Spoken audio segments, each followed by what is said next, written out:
replace that muddy truck with a canal, then Chicago might go from Midwest mess to Midwest success. The Midwest in the 1800s was kind of like the tech industry today, where every city was a startup fighting for funding and a future.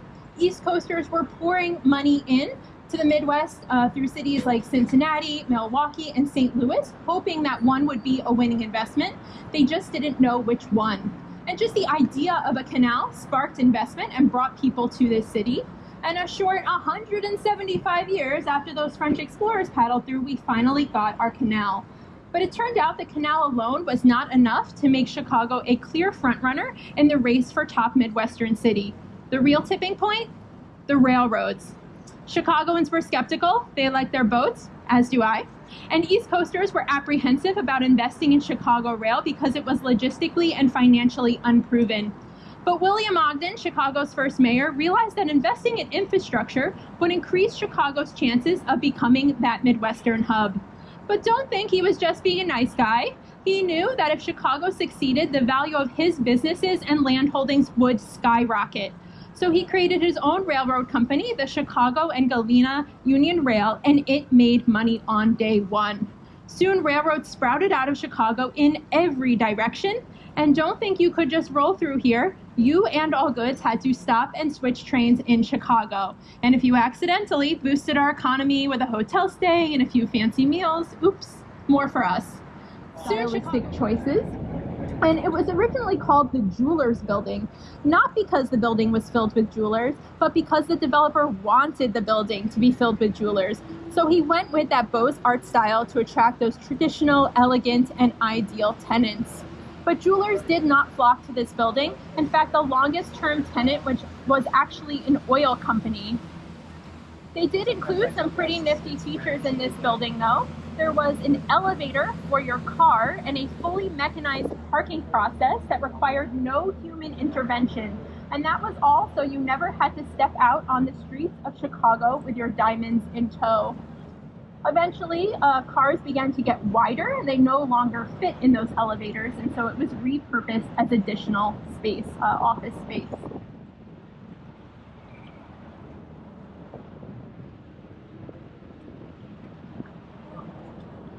When we look at Beaux-Arts buildings, often they're derived from this Greek and Roman architecture, but how do you apply that to a tall skyscraper? So they kind of follow the overall pattern of a column itself, with a decorated bottom and top and a planar middle section, kind of matching the design of a column.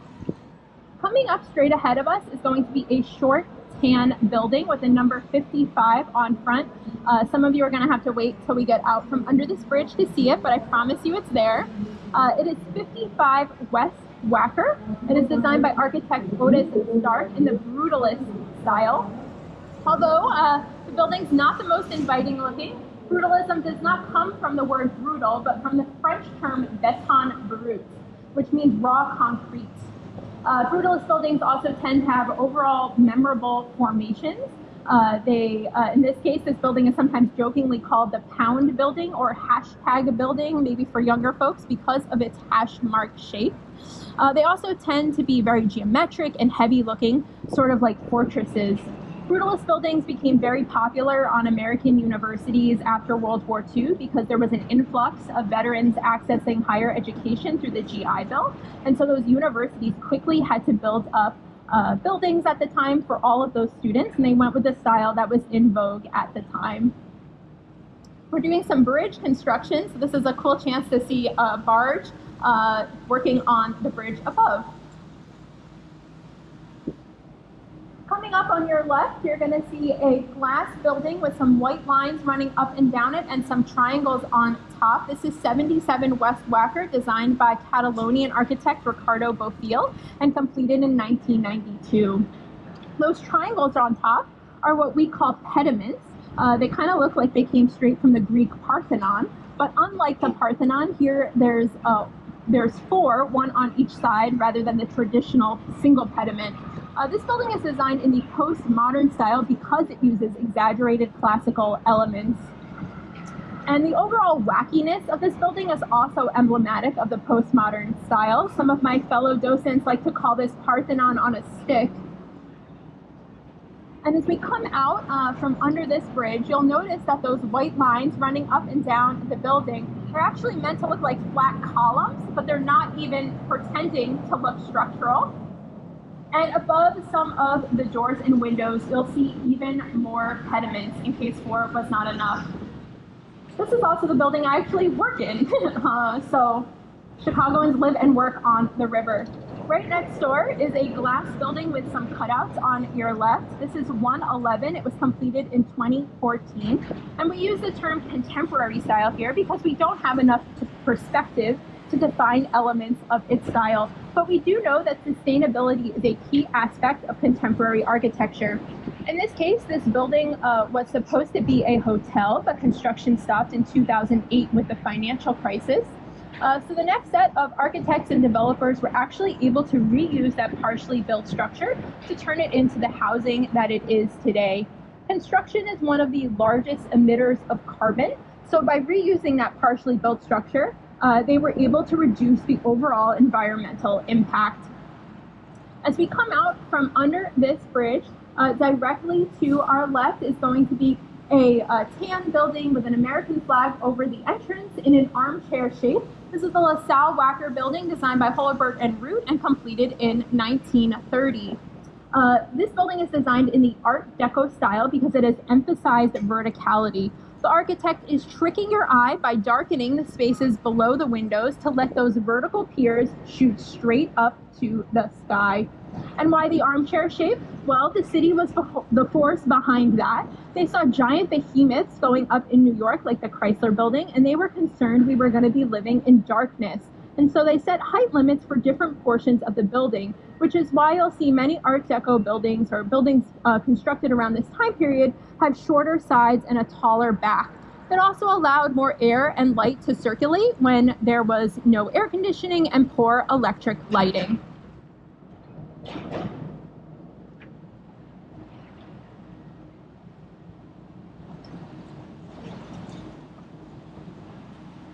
Coming up on our left at river level will be a walkway. This is our river walk. It was designed by Ross Barney Architects and completed between 2014 and 2016. This is the sunniest section of the river walk. And so because of that, they've added that water feature that allows kids and families to cool off in the heat of the summer. Coming up on our left, you're going to see a tan building with some white structures on top and what looks like toothpicks sticking out of them. Those white structures on top are actually meant to look like our bridge houses. You can see one coming up on the left. This is another postmodern building, but instead of exaggerated classical elements, here they're using the idea of contextualism. Contextualism is the concept that the building is relating to other things or structures around it, and it's designed for the very specific site that it's on. In this case, it's right near our bridges. And as we come out from under this bridge, you're going to want to look up in between those two white structures, and you'll see what actually looks like a bridge. Isn't that architect cheeky? On your left, you're going to see another section of our river walk at river level. This one has floating wetlands. It's a place where people can learn about our native plants, local species, and go fishing. But the Riverwalk isn't just designed for people. Below those floating wetlands are steel cylinders with holes in them where fish can take a break from a rough ride on the river. There's also mesh and rope to spur barnacle and algae production. Architects actually worked with ecologists to design habitats for species-specific preferences. And the idea was, if you're going to be sustainable, you have to look at the whole environment, not just the human one.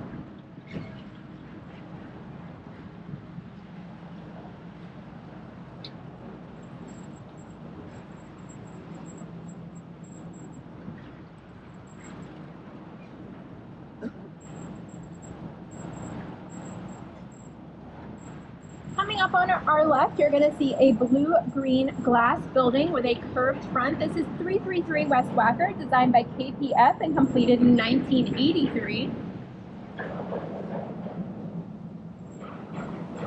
This is another postmodern contextual building.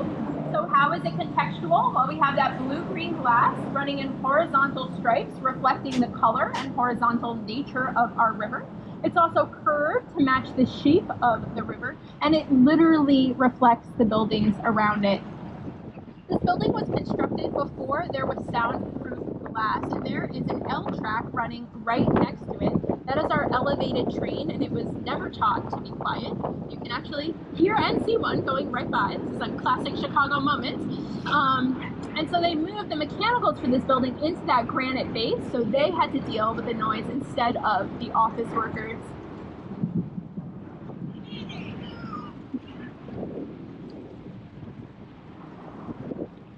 Coming up straight ahead of us is going to be a glass building with an arch on the top and bottom and a red sculpture out front. This is River Point, designed by Picard Chilton and completed in 2017. This building is constructed over active railroad tracks, and because of that, they had to angle support columns below the building, which left us with that beautiful arch at the bottom. This building is literally sucking in its tummy to squeeze in between those tracks.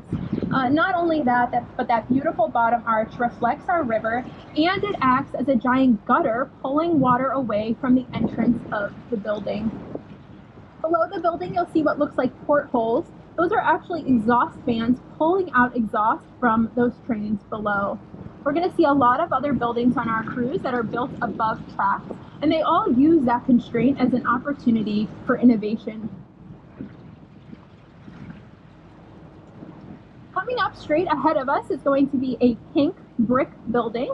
This is Fulton House, designed by Frank Abbott and completed in 1898. It is the oldest building on our cruise. Now imagine this building with no windows or balconies. And if you're thinking, that doesn't seem like a fun building to live or work in, you'd probably be right. But it was a great building for storing frozen meat. This used to be a cold storage warehouse until it was converted into the condos that it is today by architect Harry Weiss in the 80s. That idea of converting a building from one use to another is called adaptive reuse, and it's a great way for us to keep some of our older building stock while adapting to contemporary needs. It also reduces the overall environmental impact because we don't have to construct as many new buildings.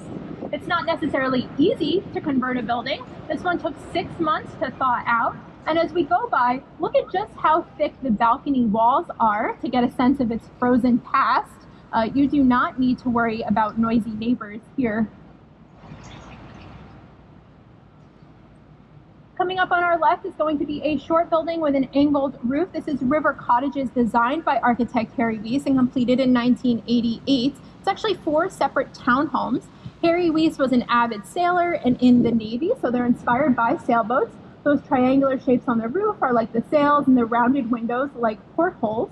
These lucky residents also have their own private docks. You may be familiar with some of Harry Weiss's other work. He's most famous for having designed the DC Metro system.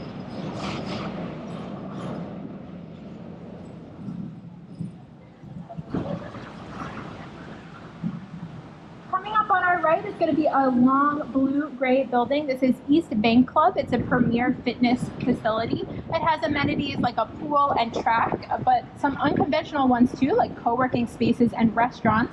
This was Obama's gym before he became president. When it was constructed in the 70s, frankly, back then our river was gross and not something you would want to look at, and so they didn't include any windows on this side of the building. But as we began to clean up our river, they later added those windows. And we can see just how much our river has changed over time by looking across the way at the low-lying brick townhomes. These are the Kinsey Park townhomes, completed in 2002, so well into our mission to clean up the river. Not only do their windows face the river, but their balconies do as well. And out front, you'll see a walkway. That's our river walk again. Any new construction after 1998 was mandated by the city to have a publicly accessible river walk. And I'd like to show you these 2 buildings because it shows you how architecture doesn't just happen in the silo, but it's affected by the natural and environmental forces around it.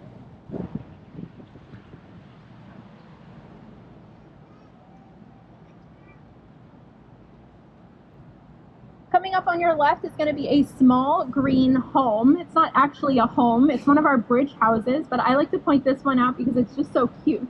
But as we go down the river, make sure you're taking a peek at our bridge houses because they represent the different styles of architecture throughout the city and on the river.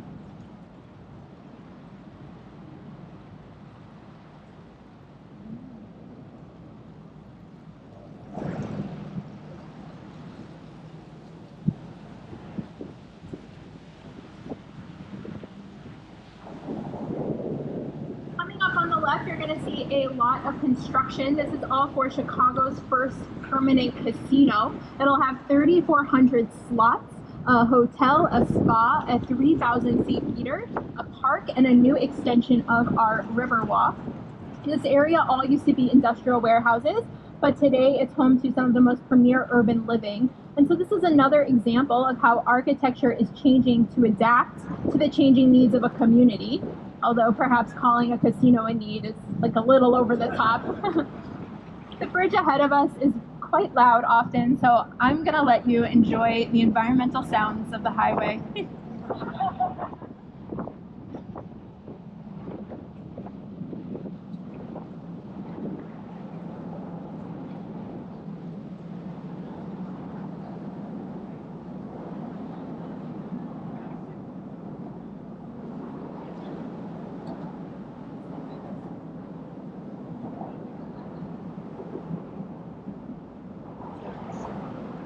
Coming up on our right is going to be a small park. This is called Ward Park, named after Aaron Montgomery Ward. Ward started his career selling farming supplies to small country stores, but he thought that farmers were being taken advantage of. Those small country stores had no competition, leading to low inventory and high prices. And Ward thought there was a better way to meet customer needs, so he started his own company, Montgomery Ward, with perhaps not the most creative naming. Today, each of us can buy anything we want directly from a company without ever stepping inside a store through their website. And that model of direct-to-consumer was pioneered by Ward in the 1800s. And if you're thinking, but Miriam, there was no internet in the 1800s, you would be correct. Ward sent catalogs to his customers, basically a printed version of the internet. At first, the Chicago Tribune, our local newspaper, gave Montgomery Ward a bad review because the idea of buying something sight unseen seemed suspicious. So Ward implemented a new policy, satisfaction guaranteed or your money back. After that, the Chicago Tribune rescinded that initial review and business boomed, not just with Western farmers, but across the entire country. And that catalog, which started out as just one page, ballooned to well over 1,000 pages. Ward saw his company as not just a business, but an expression of American values that anyone, no matter who they were, could buy whatever they needed. And so Montgomery Ward became particularly popular with Black customers after the Civil War because it allowed them to shop anonymously without the discrimination of the in-store experience. And that catalog became particularly popular in rural farming schoolhouses. They could use it to teach spelling and reading and even math by having students count up items and fill out the order form. And this is when it was difficult to access textbooks in rural areas. It was such a staple of American farm life that it was really only second to the Bible itself. Coming up on our right is going to be a tan building with some black balconies hanging off of it. This used to be a Montgomery Ward building. One easy way to spot an adaptive reuse building is look at how those balconies are just hanging off the building, meaning they weren't part of the original design. And the Riverwalk at river level is just cut into the building, which they did when they converted it into the condos that it is today.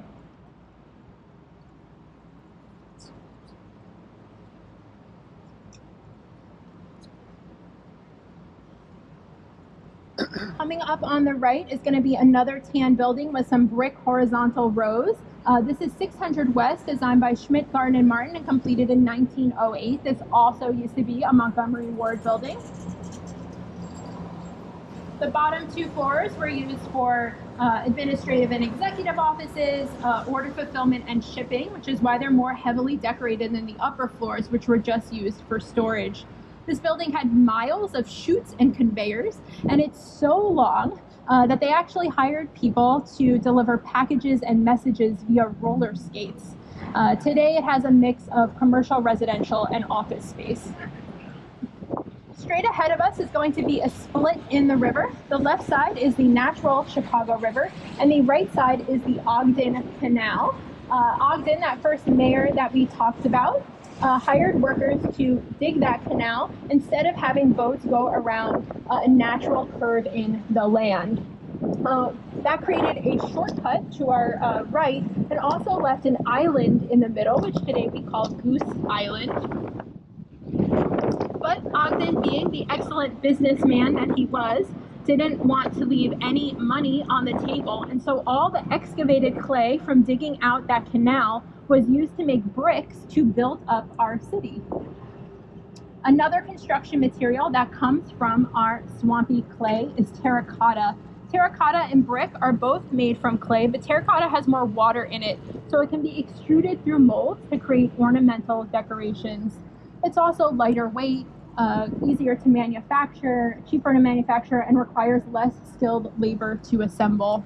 At first, terracotta started to replace brick on the inside of buildings, surrounding iron columns for fireproofing, but eventually the Northwest Terracotta Company introduced glazed terracotta, which made the surface water and pollution resistant, and suddenly terracotta started to replace brick on both the inside and outside of buildings.